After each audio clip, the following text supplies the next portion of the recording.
ദൈവ തിരുനാമത്തിന് മഹത്വമുണ്ടാകട്ടെ. ഇന്നത്തെ ദൈവവചന ചിന്തയ്ക്കായി മത്തായിയുടെ സുവിശേഷം 13 അധ്യായം 3 മുതൽ 9 വരെ വായിക്കുമ്പോൾ, വിതയ്ക്കുന്നവൻ വിതപ്പാൻ പുറപ്പെട്ടു. വിതയ്ക്കുമ്പോൾ ചിലത് വഴിയരികെ വീണു, പറവകൾ വന്നത് തിന്നുകളഞ്ഞു. ചിലത് പാറസ്ഥലത്ത് ഏറെ മണ്ണില്ലാത്ത ഇടത്ത് വീണു. മണ്ണിന് താഴ്ചയില്ലാകിയാൽ ക്ഷണത്തിൽ മുളച്ചു വന്നു. സൂര്യൻ ഉദിച്ചാറെ ചൂട് തട്ടി വേര് ഇല്ലാകിയാൽ അത് ഉണങ്ങിപ്പോയി.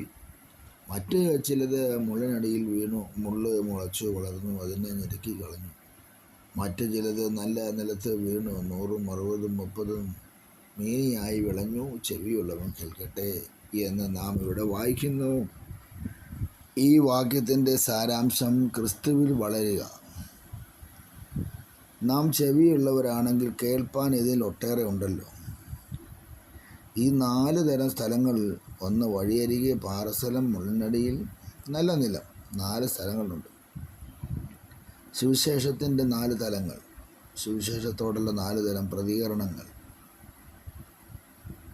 ഇവയൊക്കെ പ്രതിദാനം ചെയ്യുന്നതാണ് ഇതെങ്കിൽ ഇവരിൽ എത്ര കൂട്ടർ സഭയിലുണ്ടാകും എന്ന് ആലോചിക്കുക. അതാണ് ഒരു പ്രത്യേക കൗതുകകരമായ കാര്യം. അതിന് നമുക്ക് തീർച്ചയായും വഴിയരികിനെ പ്രതിനിധാനം ചെയ്യുന്നവൻ സഭയുണ്ടാകുകയില്ല. കാരണം സുവിശേഷത്തിൻ്റെ വിത്ത് വീണു, മാത്രയിൽ പറവ അത് കൊത്തിക്കൊണ്ട് പോവുകയും ചെയ്തു. അവർ രക്ഷിക്കപ്പെട്ടില്ലെന്നും കർത്താവ് തന്നെ വ്യക്തമാക്കിയിട്ടുണ്ട്. ലൂക്കോസ് 8:12 അവർ വിശ്വസിച്ചു, രക്ഷിക്കപ്പെടാതിരിപ്പാൻ പിശാച് വന്ന് അവരുടെ ഹൃദയത്തിൽ നിന്ന് വചനം എടുത്തു കളഞ്ഞു. അപ്പോൾ പിന്നെ അവരെ സഭയിൽ തിരയേണ്ടതില്ലല്ലോ, അവർ പോയി. ഇനി രണ്ടാമത്തെ കൂട്ടരാണ് പാറസ്ഥലത്തെ പ്രതിനിധാനം ചെയ്യുന്നവരാണ്. അവർ സുവിശേഷത്തോട് വൈകാരികമായി പ്രതികരിക്കുന്നവരുമാണ്. ക്ഷണത്തിൽ മുളച്ചവരും, പക്ഷേ മണ്ണിന് താഴ്ചയില്ല, വേരില്ല. വേഗത്തിൽ മുളച്ചു വന്നതുപോലെ വേഗത്തിൽ ഉണങ്ങിപ്പോകും. സൂര്യൻ ഉദിച്ചാറെ പരീക്ഷാസമയത്ത്, അതാണ് സൂര്യൻ ഉദിക്കുന്നതിന് പരീക്ഷാസമയമാണ്, അവർ പിൻവാങ്ങി ലോകത്തിലേക്ക് തന്നെ മടങ്ങി. ലൂക്കോസ് 8:13 വായിക്കുന്നു. അവരെ ആ സ്ഥലത്ത് തിരഞ്ഞാൽ പിന്നെ കാണുകയില്ല. ആദ്യത്തെ കൂട്ടർ രക്ഷിക്കപ്പെടാത്തവരാണെങ്കിൽ ഇവർ പിന്മാറ്റക്കാരാണ്. ഇവരും സഭയിൽ അധിക നാൾ കാണുകയില്ല.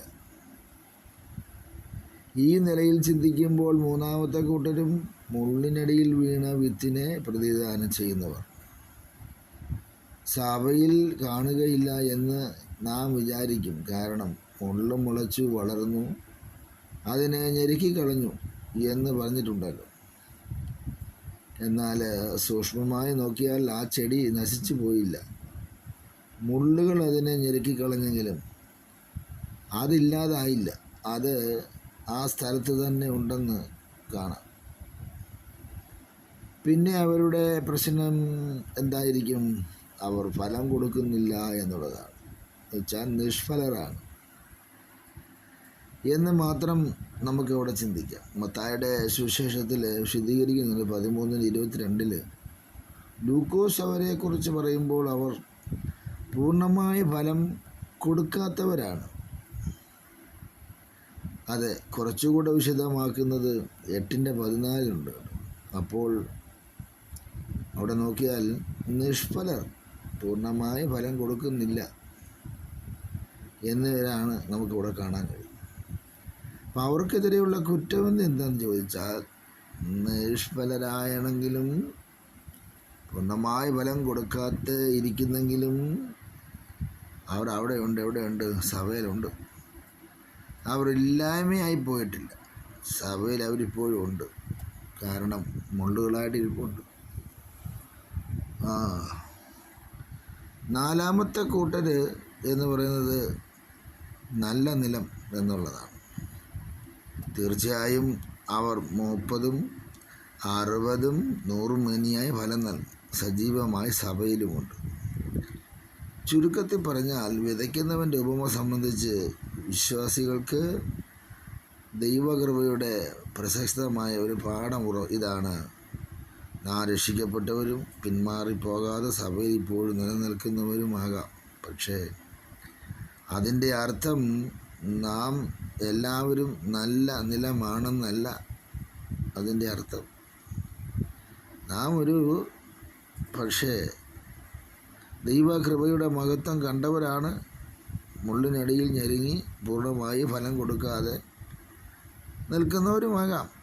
എന്ന കർത്താവ് നമ്മെക്കുറിച്ച് ആഗ്രഹിക്കുന്നത് ഇങ്ങനെ ഒരു ഞെരുങ്ങിയ നിൽപ്പല്ല.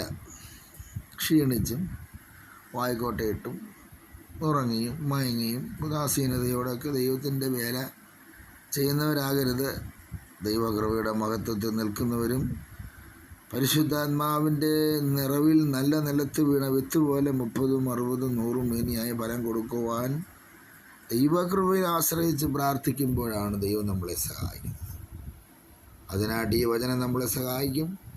നല്ല നിലത്ത് വീണ വിത്ത് പോലാകാം, നല്ല ഫലം കായ്ക്കാം, നല്ല സ്വഭാവത്തിന് ഉടമകളാകാം, കണ്ണുകളെ അടയ്ക്കാം. പരിശുദ്ധ പിതാവേ, തിരുവചനം ഞങ്ങൾക്ക് ഇന്ന് പ്രഭാതത്തിൽ അനുഗ്രഹിച്ച് തന്നതിനായി സ്തോത്രം. നാമത്തെ മഹത്വപ്പെടുത്തി ഞങ്ങളെ സഹായിക്കണം. നല്ല നിലത്ത് വീണ വിത്ത് പോലെ ഫലം കായ്പാൻ കൃപ ചെയ്യണം. യേശു ക്രിസ്തുവിൻ്റെ നാമത്തിൽ തന്നെ ആമേൻ.